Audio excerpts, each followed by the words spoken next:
The City of Waterloo, in cooperation with its many active and inspiring entities, presents Heart for the City, a chance to hear and see what's going on in our city and to meet people who serve you, teach you, entertain you, help you, all neighbors and like you. Make this a city on the move. And now, here's our host, the Honorable Quentin Hart. Hello everyone, and thank you for joining us on this program, Heart for the City. I'm Quentin Hart, proud mayor of Waterloo. We have an amazing city with so many worthwhile events, places, people, and things going on all the time. And I'm here to tell you in this episode about just a few of them. As we evaluate our needs, one of our goals is to provide opportunities that enhance communication internally within the city and to those outside the community as well. In pursuit of better communication, I am pleased to announce the launching of our new city website. Let's look. As a community. And today, there's a very special surprise. We actually are launching our brand new City of the Waterloo website that will showcase and add documentation, but I'll just be honest. If you have a smartphone, if you try to utilize our other website, you may not be able to do it without turning your phone a certain way. But today is the launch of our new website for the City of Waterloo. So the next time you go to www.cityofwaterlooiowa.com, you will see a brand new and fully functional website. And this website will be an important tool for communicating to you and telling the story about who we are. The Technology Services Department does far more than oversee the web content. To tell us more about the department's operation is Chris Youngblut, the department director. Welcome, Chris. And I think, is it really as simply as ones and zeros? Well, if you put them all together, it gets a little bit more complicated than that. All right. Chris, tell us a little bit about your background. Well, I've got about 25 years in the technology services realm, information technology. I started out actually working for Control Effects out on an airline for quite a few years. Worked as an IT director for a hospital in Independence for about 9 years before moving on to the City of Waterloo. Well, I always say Chris is everywhere. You know, the department is growing, of course, grown by 50% over the course of the last several months. But you're everywhere, and I always wonder how can one person be everywhere. But when we talk about technology services, or what does that mean? What does that encompass?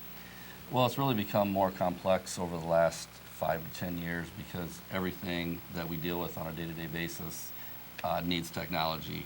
You can't really come into work and you have to turn on your computer, you have to use your phones, so it encompasses pretty much everything that you work with on a day-to-day basis.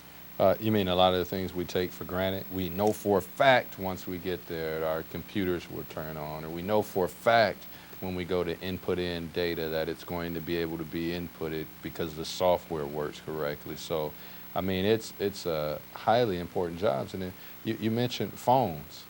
Our phones are connected to our system now, right? They are. We're able to, when you get a voicemail, it will come to your email. So yes, they're connected onto the same network. So right. Yes, they're very much connected. And then every now and then somebody like me will come up with a crazy idea for software that we want to try to utilize and make work as well. But not a big office. Tell us about your office a little bit. Up in my office, there's 2 of us that handle most of the day-to-day problems that would come up, and as well as kind of forecasting what the future needs are. As you said, my department did sort of double here over the last several months as I've taken over the cable TV access personnel as well. So we're now trying to catch up some of their needs and what we need to do there to make them get them what they need over the next several years. And it's technology services in cohort with like our public safety, police and fire, or? We do handle the phones for both police and fire, as well as the computers for fire. However, police does kind of handle their own computer systems just because of the nature of privacy that they have to have there. And part of our overall strategic plan or strategic goals that we adopted focused on creating a new image for the city of Waterloo. And we recently, I think it was March 24th, we had a special announcement. You want to tell us about that?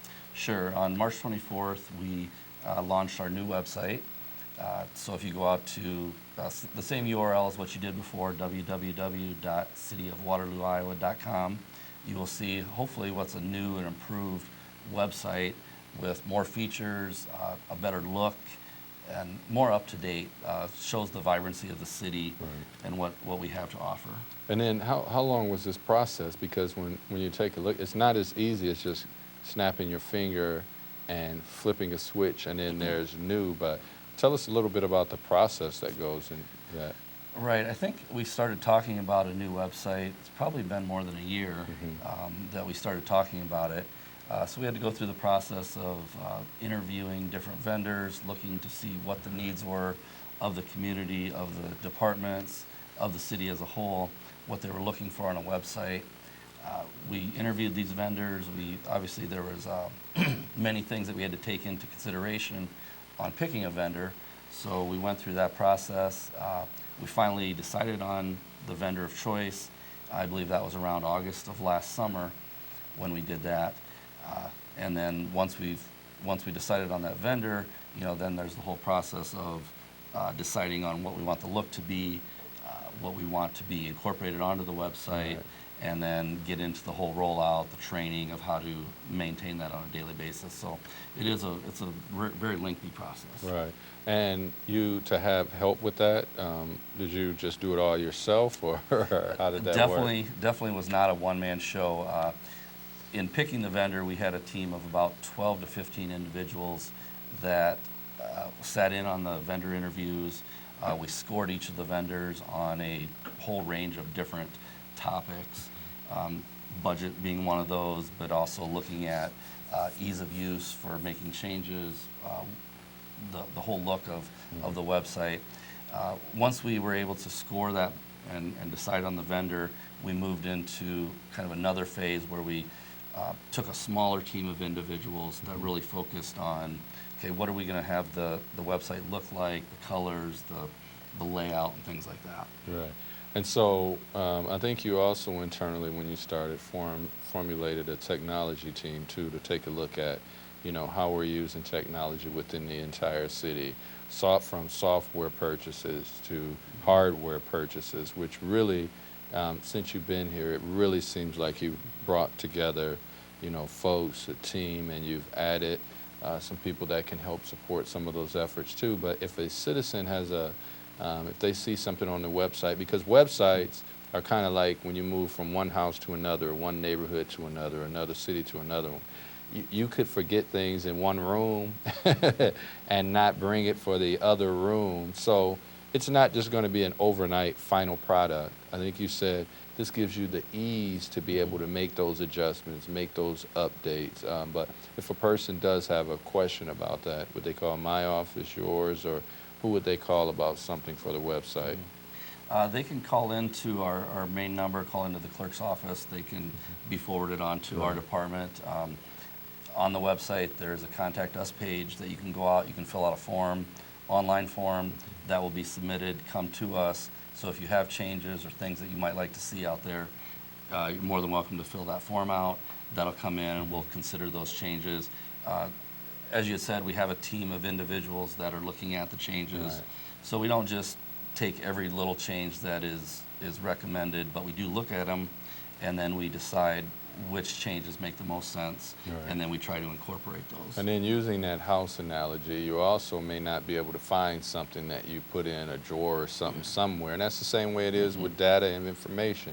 We have records going back into the 70s, so you may not be able to find something as easily as you did before, but if you keep looking, use the suggestion box, you'll be able to find those things. So Chris, doing an excellent job. Thank you for all your support, the launching of the website. It's really going to help us move forward with some of our strategic goals. But I know you and your staff work to keep up the ever-changing world of computers and software systems. As more and more people become accustomed to finding the information they need, online, I believe it will become a even greater resource to our citizens and a valuable resource for visitors that may be outside the community as well. And in addition, the website is an opportunity to showcase our exciting city. A well-constructed municipal website will inform potential candidates for economic development looking for a place to locate. I hope you will visit us again. So much happens in the technology services world. Toward the end of 2013, the Public Works Department started moving into an enormous 15,000 square foot building on Glenwood Street, the former location of the abandoned Construction Machinery Corporation. Carrying an overall $10 million price tag and the combined space of 3 football fields, the facility can house up to 200 vehicles in the city's motor pool under one roof, while consolidating various departments formerly working in scattered locations. How's it going? Stay with us and you'll find out. There's a place that lies directly between where you've been and where you're going. It's the place in the middle, the place where your past and future connect. Hawkeye Community College is that place, connecting you to great faculty, engaged students, and four-year destinations like the University of Northern Iowa. Every masterpiece starts with a blank canvas, and every success story begins with an empty page. Start writing your story today. Hawkeye Community College. Connect. After serving the city since 2006, Mark Rice, who initially supervised the city's vehicle fleet maintenance, he later took over the Street and Sanitation Department responsibilities and then was named Public Works Director in 2011. He played a key role in the design and construction of the Public Works building and helped coordinate the moving the scattered departments into our new facility. By the time this program is aired, Mark will be retired. Unfortunately, though, other commitments made it possible for him to be here.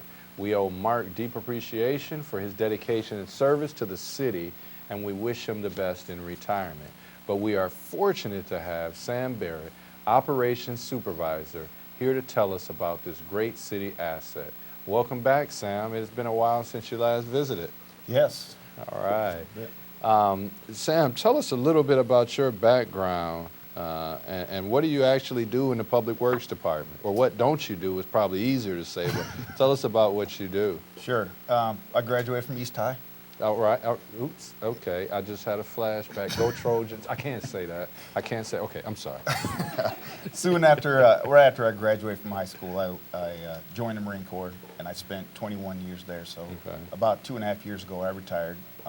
In the military, I was heavily involved in transportation, logistics, and planning, and this position was pretty much right on track with what I did in the military. So. Okay. So, like day-to-day responsibilities, do you work with the street department or do you work with just like, what are some of the things you oversee?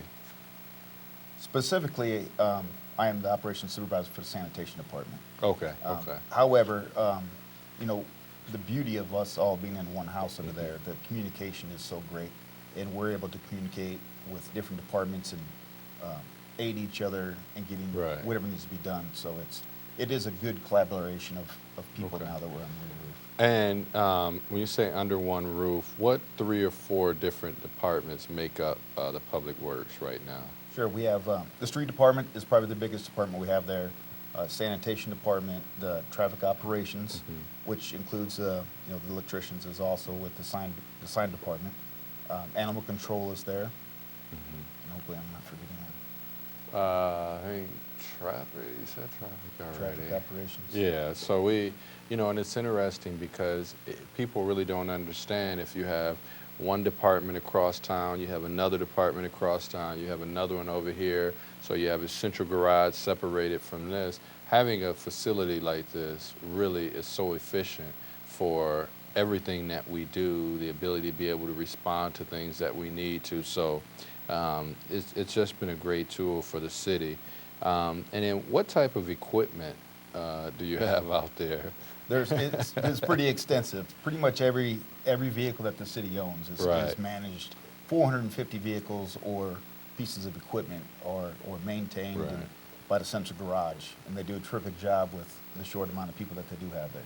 Right.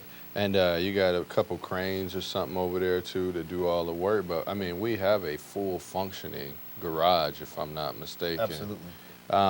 And then there was conversation about a fuel distribution site. Are there plans to add one? I know that there's been talk about a fuel site.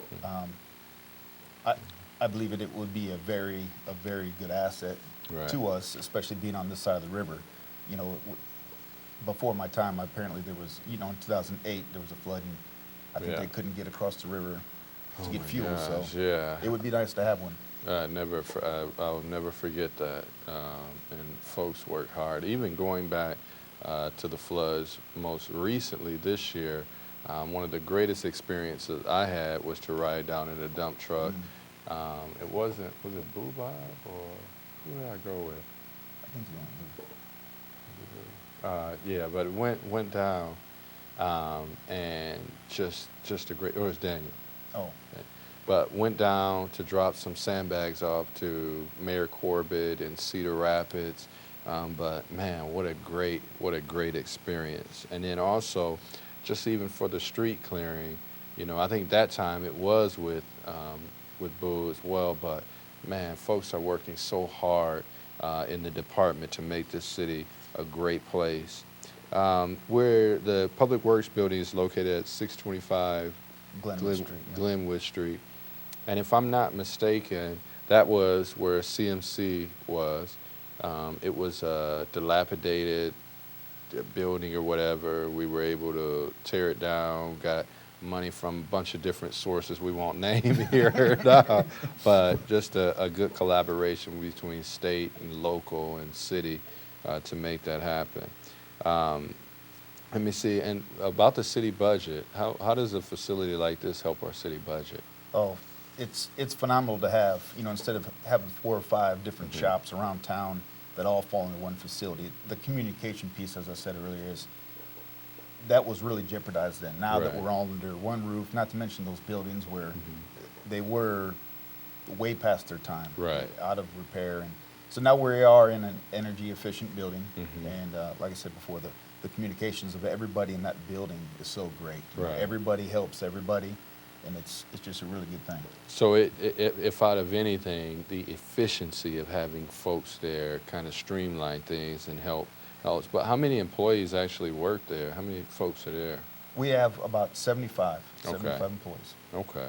And can you tell us a little bit about, well, I'll say it, just recycling. We offer that service, not at the facility, but we offer that service and pickup as well of trash or garbage, right? Okay. And then the new yard waste site, what are the rules around that? There's it's, first of all, it's located at 2745 Independence Avenue, just past Maywood. There are some rules that we try to abide by, just, you know, for the ease of the whole compost facility. We really don't want to see people bringing down any items that are larger than, you know, 2.5, 3 inches in diameter, just because our machine, it's really hard on the machine to take stuff like that. The loads being covered is another big one. You know, we try not to have, you know, try to eliminate the leaves and the twigs and all that flying off all over the road and making a mess of the city. So, you know, those are really the big ones. And you have, either you had or you will have a special event coming up. Did you already have that? Or? Yes. Spring Clean. We started that last April, and we're going to continue it this April. And it's a great deal for organizations, or people get groups together and they adopt an area, so to speak, and they just go out there. We provide trash bags to them and reflector vests, and they go out there and clean up an area that we kind of agree on. And when they're done, we go pick up the trash bags for them and dispose of it. So just a partnership between some of the residents or neighborhood associations and, you know, the city as well, trying to make sure that we keep our streets clean, keep our yards clean. But, you know, absolutely a fantastic idea. And if anyone has questions, they can contact Public Works directly to talk to someone. So, Sam, thank you so much for taking time out to visit with us. We take for granted the important operations that the Public Works Department performs, often 24/7, to keep our city functioning, not to mention keeping us safe and working in good or foul weather. But please come back again. We have just touched the surface of the multitude of the things that our Public Works does for us.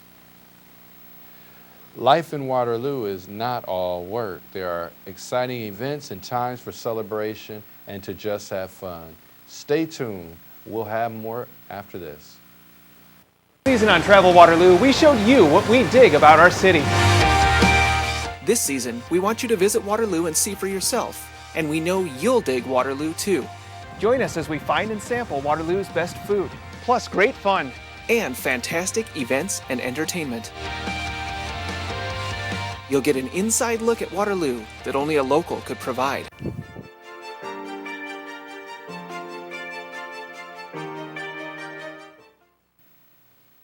Before we get started, I would like to play another clip of comments I made in this year's State of the City message. And remember that Waterloo remains one of the most diversified communities per capita in the state of Iowa. Our neighbors come from all around the country and the world. And some of us have lived here our entire lives, and some of us have come to Waterloo to explore greater opportunities. But we all have in common that we call Waterloo home. And this diversity is one of our greatest strengths because diversity gives us new perspectives, new ideas, a greater community experience.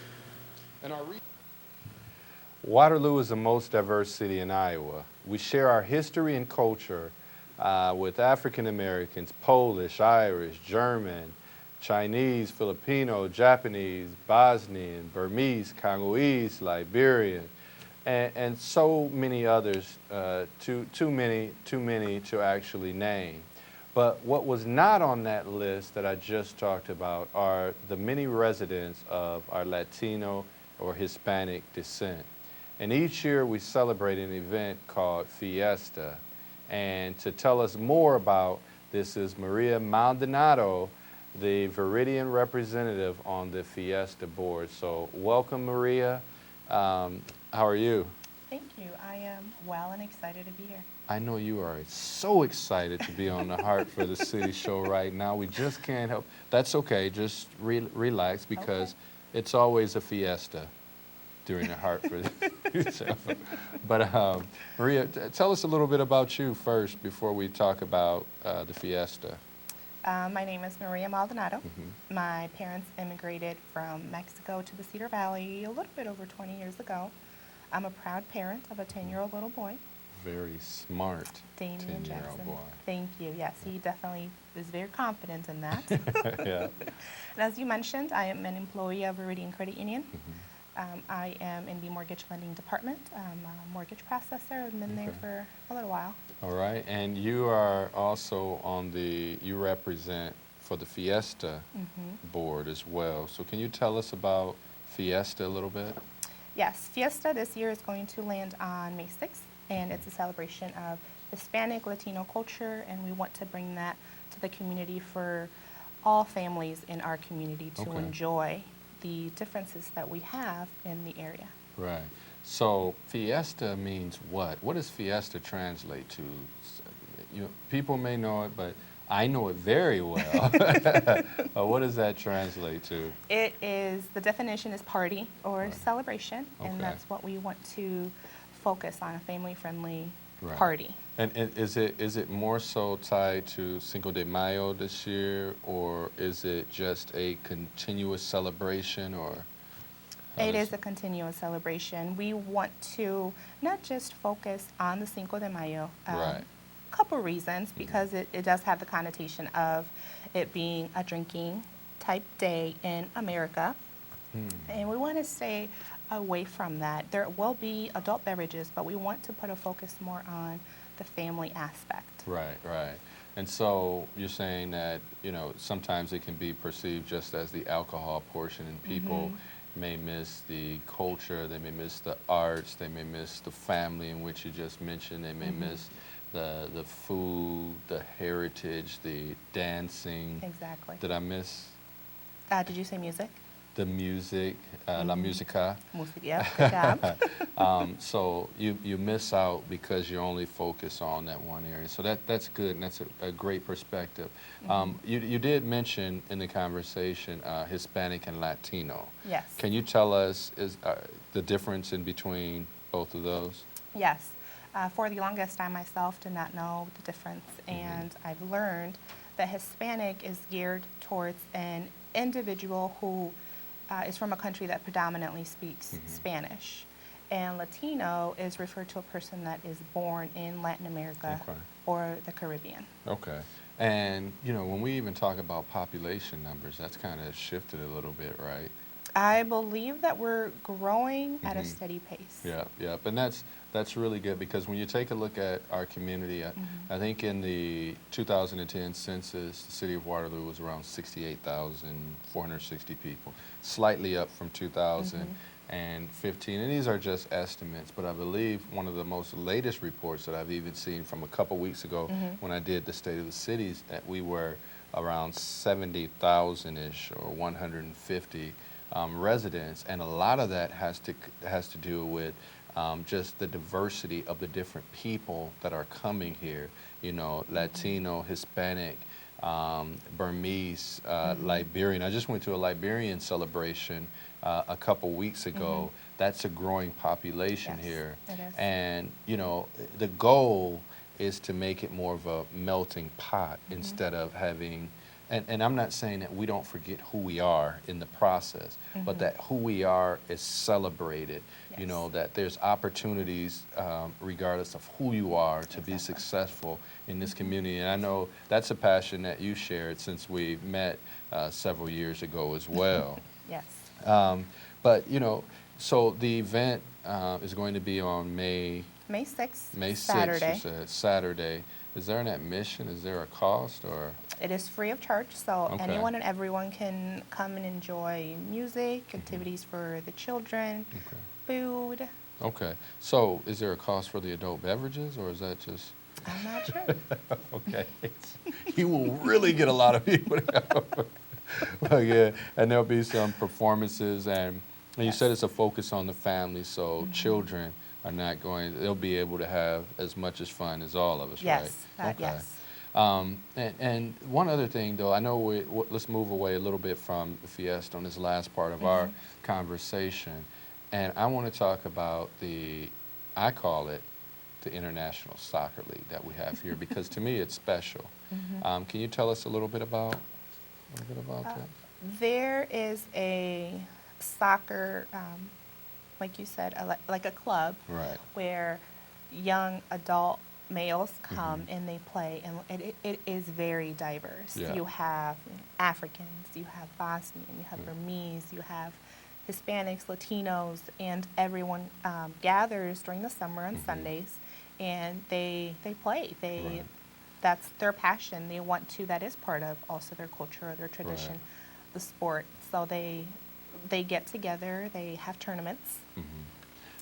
And you know, the great thing for me when I was representing as the 4th Ward City Councilman, when I heard that they needed a location to play, to me it is such an honor to have, you know, a soccer club league right here in our own community. It was in my ward, and so I just got a message from Mark Gallagher with our leisure services about how we're working together to make sure that we can improve the facilities that they're playing at, but just be a great partner, because as it stated in that clip for the State of the City, diversity, inclusion are things that we're constantly working on, but how great of a community to have so many different perspectives and people where we get to go and celebrate another culture like May 6th. So, I mean, it's a fantastic opportunity. So, is there any place that people can call if they need more information about the May May program May or event? 6th, I would probably gear them to talk to Waterloo Center of the Arts. Okay. That is a location where the event will take place. Okay. So if they have any additional questions or curious about anything, they would be the ones to answer. All right, all right. And I hope everyone can attend this celebration of Latino heritage, sponsored by the Center for the Arts at the Riverloop Amphitheater. It's a family event. Maria, tell us once again the date and times. May 6th from 11 to 4 at the Waterloo Center for the Arts. All right, and thank you for being here and for your Thank you. advocacy and all that you do. Thank And I know we will see you there, and here's hoping for great weather. Yes, So, fingers crossed. all right. We'll be right back after this message. Whether you like spin, aqua zumba, or insanity, you'll find your fix at the Cedar Valley Sportsplex. With a membership, you get access to over 50 specialty classes per week and state-of-the-art equipment. We focus on fulfilling the fitness goals for the whole family. If you're ready to work on wellness for less, join the family at Cedar Valley Sportsplex in downtown Waterloo today. So many things to experience in Waterloo. Looking for something to do? For entertainment, shopping, eating, and much more, go to travelwaterloo.com for a complete listing of many places, activities, and venues. On a more sad note, I would like to send our condolences on behalf of the city of Waterloo and ourselves to the Cruz family. We just heard of the passing of beloved former Mayor Cruz, so we absolutely want to honor and send a shout out to his family in their time of grief. So shout out to you, and prayers and thoughts are with you. And that's our show for today. We continue to welcome your suggestions and feedback. Remember to tell others that these episodes are available for viewing from the new City of Waterloo website, and that's cityofwaterlooiowa.com, and you will see the show's YouTube's link prominently on the home page. Please join us next time, and thanks for watching Heart for the City. Until then, I think you will agree it's a great day to be in Waterloo.